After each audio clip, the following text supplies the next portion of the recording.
പ്രിയപ്പെട്ട അച്ഛ, അങ്ങയുടെ സിരകളിൽ ഓടിയിരുന്ന സംഗീത രക്തം അല്പമെങ്കിലും ഈ എളിയ കലാകാരന്റെ സിരകളിൽ ഓടിക്കണേ. അങ്ങയുടെ അനുഗ്രഹം കൊണ്ട് ഇന്നെങ്കിലും സെലക്ഷൻ കമ്മിറ്റിക്ക് സൽബുദ്ധി തോന്നണേ. ഇത് 4ാം തവണയാണ് ആകാശവാണിയിലെ ഓഡിഷൻ ടെസ്റ്റ്. എന്നാണ് ഒരു ദിവസം ബെസ്റ്റ് പ്ലേബാക്ക് സിംഗർ ശരചന്ദ്രനാഥ് എന്ന് എഴുതി ഒരെണ്ണം ഇതുപോലെ ഈ ഷെൽഫിൽ ഇരിക്കുക. അതെ അതെ, എവരി കുഞ്ഞാടൻ ഹാസ് എ ഡേ എന്നല്ലേ. ഇളിച്ചോടി ഇളിച്ചോ, നിനക്കൊന്നും ഇപ്പൊ എന്നൊരു വിലയില്ലല്ലോ. നീയൊക്കെ എന്റെ കാൽ കീഴിൽ വന്ന് ചുരുണ്ടു മടങ്ങി കിടക്കണ ഒരു ദിവസം വരും. പുച്ഛല്ലേ നിനക്കൊക്കെ പുച്ഛം. രാവിലെ വണ്ടിക്കൂലിക്ക് പൈസ ചോദിച്ചപ്പോ നിന്റെ പിശുക്കൻ വലിയേട്ടൻ തമ്പുരാന്റെ മുഖത്തും കണ്ടു ഒരു പുച്ഛം. ഈ വീട്ടിൽ അമ്മയ്ക്ക് മാത്രമാണ് എന്നിലെ ഗായകനെ തിരിച്ചറിയാനുള്ള കഴിവുള്ളത്. ഒരു യഥാർത്ഥ കലാകാരനെ തിരിച്ചറിയാൻ പെറ്റ വയറിന് മാത്രമേ കഴിയൂ. എവിടെ അമ്മ? എടാ പരീക്കുട്ടി, എന്താടാ മീൻ? ഒന്ന് നോക്കട്ടെ. നോക്കണ്ട, ഭയങ്കര വിലയാ. അതെന്താടാ, വിലയുള്ള മീൻ കൂട്ടാൻ മാത്രം വിലയില്ലേ ഞങ്ങൾക്ക്? നേരത്തെ വാങ്ങിച്ചതിന്റെ കാശ് ഒന്ന് തീർത്തിട്ട് നിലയും വിലയും പറയാം. അത് നീ സച്ചിയോട് വാങ്ങിയില്ലേ? ചോദിക്കേണ്ട താമസം.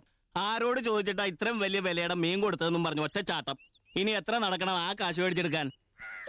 ഈശ്വരാ, നല്ല പെടക്കണ കരിമീൻ. കരിമീൻ കൂട്ടി ചോറിന്റെ കാലം മറന്നു. നീ 1 കിലോ ഇങ്ങ് എടുക്ക. എന്നിട്ട് മേടിക്കുമ്പോ ഇതിന്റെ വിലയും കൂടെ ചേർത്ത് മേടിച്ചോ സച്ചിന്റെ അടുത്തുനിന്ന്. അത് ശരിയാവില്ല സാവിത്രമ്മേ, ഇപ്പൊ റൊക്കം കച്ചവടം ഉള്ളൂ. എടാ, പണ്ട് നിന്റെ ബാപ്പ കുഞ്ഞുമരക്കാരിക്ക് ഇവിടെ കൊണ്ട് തന്ന മീനിന് വല്ല കയ്യും കണക്കുണ്ടോടാ? എന്നിട്ട് 5 പൈസയുടെ കണക്ക് അങ്ങേര് ഇതുവരെ പറഞ്ഞിട്ടില്ല. നിന്റെ മീനൊക്കെ വിൽക്കാതെ ചീഞ്ഞു പോവുള്ളൂ. ഇതല്ലേ രവീന്ദ്രനാഥ മാഷിന്റെ വീട്?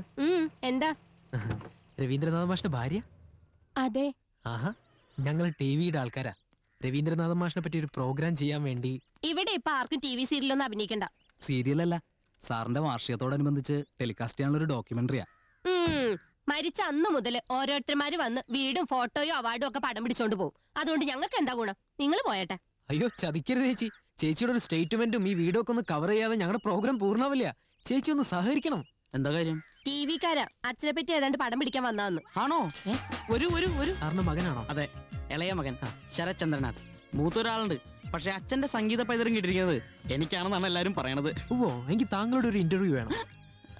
അതിനെന്താ, നിങ്ങൾ ക്യാമറ റെഡി ആയിക്കോളൂ, നമുക്ക് അകത്തിരിക്കാം. അല്ലെങ്കിൽ ഔട്ട്ഡോറല്ലേ നല്ലത്? ഔട്ട്ഡോറിൽ എടുക്കാം. പക്ഷെ അതിനു മുൻപ് നമുക്ക് അമ്മേന്ന് തുടങ്ങാം. അതല്ല അതിന്റെ ഒരു ഭംഗി. അമ്മ ഒരു 2 മിനിറ്റ്. നിങ്ങൾ നിർബന്ധിക്കുമ്പോ ഞാൻ എങ്ങനെയാ വേണ്ടാന്ന് പറയാ. പക്ഷേ ഇതൊക്കെ നാട്ടുകാർ കാണേണ്ടതല്ലേ. നല്ലൊരു സാരിയെ കൊടുത്തില്ലെങ്കിൽ അതിന്റെ കുറച്ചില് അങ്ങേർക്കും കൂടിയല്ലേ. അതിനെന്താ, ചേച്ചി സാരി മാറി വന്നോളൂ, ഞങ്ങൾ വെയിറ്റ് ചെയ്യാം. അതല്ല, ഇപ്പോ ഒരു പട്ടുസാരിയെ കൊടുക്കാണ്ട്.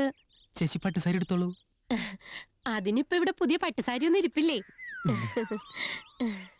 ഏതായാലും നിങ്ങക്ക് പടം പിടിച്ചല്ലേ പറ്റൂ. അപ്പൊ നിങ്ങൾ തന്നെ ഒരു പട്ടുസാരി വാങ്ങിച്ചതാ. ഇങ്ങനെ ഇരുന്നാ മതിയോ? സാരി നന്നായിട്ടുണ്ടല്ലേ? അപ്പൊ തുടങ്ങാം. അല്ല, എന്താ പറയണ്ടേ? ഓ, എന്തൊരു സ്ത്രീയാ അവര്. പട്ടുസാരി കിട്ടിയിട്ട് അടങ്ങിയുള്ളൂ. മാത്രോ ഷൂട്ട് കാരണം ഉച്ചയ്ക്ക് പാചകം മുടങ്ങിയെന്ന് പറഞ്ഞ് വീട്ടിലുള്ളവർക്കൊക്കെ പൊറോട്ടയും ചില്ലി ചിക്കൻ. ആ മാഷ എങ്ങനെ സഹിച്ചിരുന്നാവോ അവര്. എല്ലാവരും പറയും വലിയ കലാകാരനാണ്, മഹാനാണെന്നൊക്കെ. പക്ഷെ ഞങ്ങൾക്കൊരു 10 പൈസയുടെ സഹായം ആരുടെ കയ്യിൽ നിന്നും കിട്ടിയിട്ടില്ല. മാഷിന്റെ പാട്ടുകൾക്ക് ഏതൊക്കെ രീതിയിലാണ് ചേച്ചി പ്രചോദനമായിട്ടുള്ളത്? എന്ത്? ഇവിടെ ഈ വരാന്തയിൽ ഇരുന്ന് ആളും തീറ്റയൊക്കെ ആയിട്ട് വലിയ ഒച്ചപ്പാടും ബഹളമൊക്കെ ഉണ്ടാക്കണ കേൾക്കാം.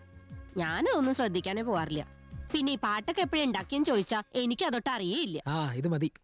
ഇവരുടെ ഈ കത്തി നാട്ടുകാരെ കേട്ടാ മാഷെ പറ്റിയുള്ള എല്ലാ ഇംപ്രഷനും പോകും. നമസ്കാരം. ഇത് ചുള്ളിക്കൽ ഭാസ്കരൻ, രവീന്ദ്രനാഥൻ മാഷിന്റെ സന്തത സഹചാരിയും ആദ്യകാല സഹപ്രവർത്തകരിൽ ഒരാളുമായ തബലിസ്റ്റ്. തബല ഭാസ്കരൻ എന്ന് പറഞ്ഞാലേ ആളുകൾ അറിയൂ. സ്നേഹം കൂടുമ്പോ രവിയേട്ടൻ തവള ഭാസ്കരാന്ന് വിളിക്കും. ഇതെന്താ ആശുപത്രിയില്? ഇടക്കിടക്ക് കരലിന്റെ കണ്ടീഷൻ മോശമാകുമ്പോ രവിയേട്ടന്റെ മോൻ സച്ചി നിർബന്ധിച്ച് ഇവിടെ കൊണ്ടൊക്കെ എടുത്തും. ഇപ്പൊ ഒരാഴ്ചയായി. സർവീസ് കഴിഞ്ഞ് ലിവർ കുട്ടപ്പനായ പിന്നെ തുടങ്ങാനൊരു ഉഷാറുണ്ടാവുമല്ലോ. ഇപ്പൊ പറഞ്ഞ കട്ട് ചെയ്തേക്കട്ടാ.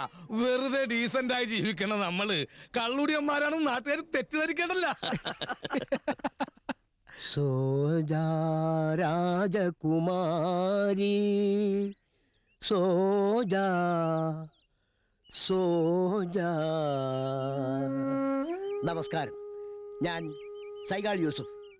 സൈഗാളിന്റെ പാട്ടുകൾ സ്ഥിരമായി പാടിയിരുന്നതുകൊണ്ട് മൂപ്പര് തന്നെ എനിക്ക് കിട്ടുന്ന പേരാ സൈഗാള്. പണ്ട് മൂപ്പരുടെ ഗാനമേളയ്ക്ക് സ്ഥിരം പെട്ടി വായിച്ചത് ഞാനാ. അതൊരു കാലം. 4 തവണ സിനിമയിൽ പാടാൻ ചാൻസ് തന്നതാ. റെക്കോർഡിംഗ് തിയേറ്റർ ചെല്ലുമ്പോ ഒച്ച പണി മുടക്കും. അങ്ങനെ പണി മുടക്കി മൂപ്പർ പറഞ്ഞു നീ ഇനി പാടണ്ടെന്ന്. ഇത് ലൂയി ആൻഡ്രൂസ് പെരേര. രവീന്ദ്രനാഥിന്റെ പാട്ടുകളിലെ പ്രധാന ആകർഷണമായ ക്ലാരനറ്റ് വായിച്ചിരുന്നത് കൊച്ചിക്കാരുടെ പ്രിയപ്പെട്ട ഈ ലൂയി അങ്കിളാണ്. രവീന്ദ്രനാഥൻ മാഷിന്റെ മൂത്ത മകൻ അന്വേഷിച്ചു വന്നിട്ടുണ്ട്. ആ. സാറിനെ കാണണമെന്ന് പറഞ്ഞു. അതെ, നമുക്കൊരു കാര്യം ചെയ്യാം.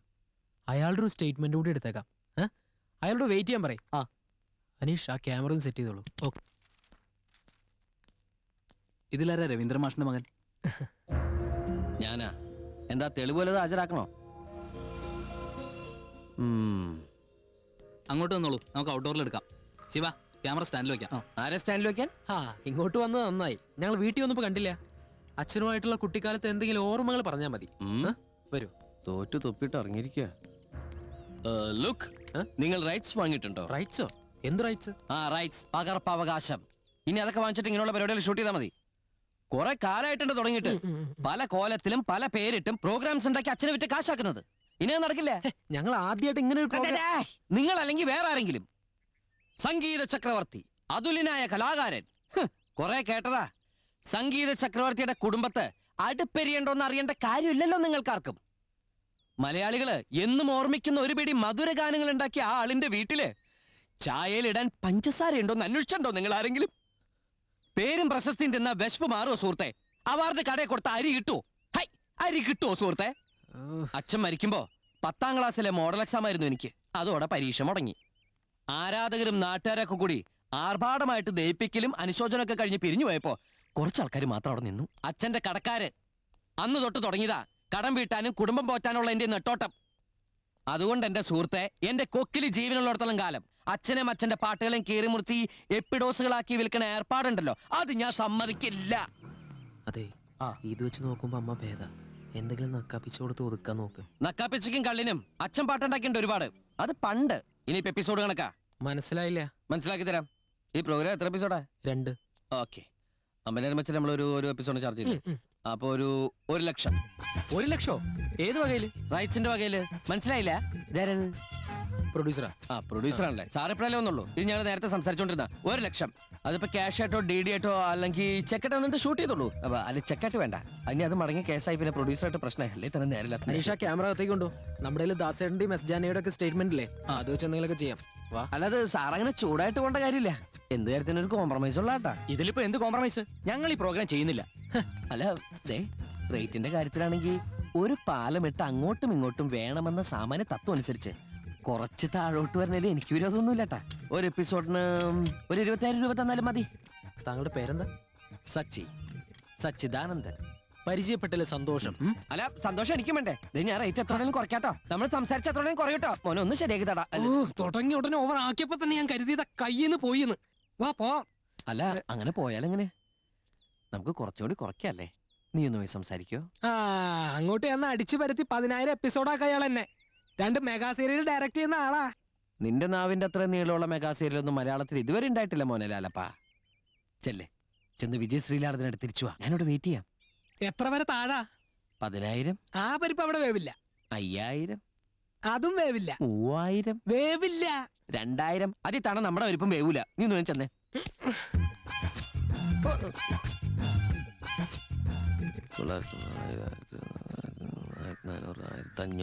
പിന്നെയും കുറച്ച് 500. ഒന്ന് ആഞ്ഞു പിടിച്ചിരുന്നെങ്കിൽ 5,000 തന്നെ ഇങ്ങോട്ട് പോന്നേനെ. അതെങ്ങനെയാ? ആത്മാർത്ഥത വേണോടാ, ആത്മാർത്ഥത. നിനക്ക് വരെ ഒരു കഴുതയാണ് പറഞ്ഞയച്ചിരുന്നെങ്കിൽ അത് ഇതിനേക്കാൾ നന്നിട്ട് ബാർഗൈൻ ചെയ്തേനെ. കഴുത പുറത്തുനിന്നതിന് ഞാനെന്ത് ചെയ്യാനാ? നോക്കി പേടിപ്പിക്കല്ലേ. ഇത് തന്നെ തന്നതേ അച്ഛനോടുള്ള ബഹുമാനം കൊണ്ടാ. അതവര് പറയുകയും ചെയ്തു. ഞാൻ ഇന്നും അച്ഛനെ ഒരുപാട് ചേർത്ത് വിളിച്ചു അല്ലടാ. അതൊരു പുതിയ കാര്യമൊന്നല്ലല്ലോ. പക്ഷെ ഈ റെഡിമെയ്ഡ് വാചകങ്ങളൊന്നും മാറ്റണം കേട്ടോ. പേരും പ്രശസ്തി നിന്ന വിശപ്പ് മാറൂ, അവാർഡ് കടയിൽ കൊടുത്ത അരി കിട്ടൂ.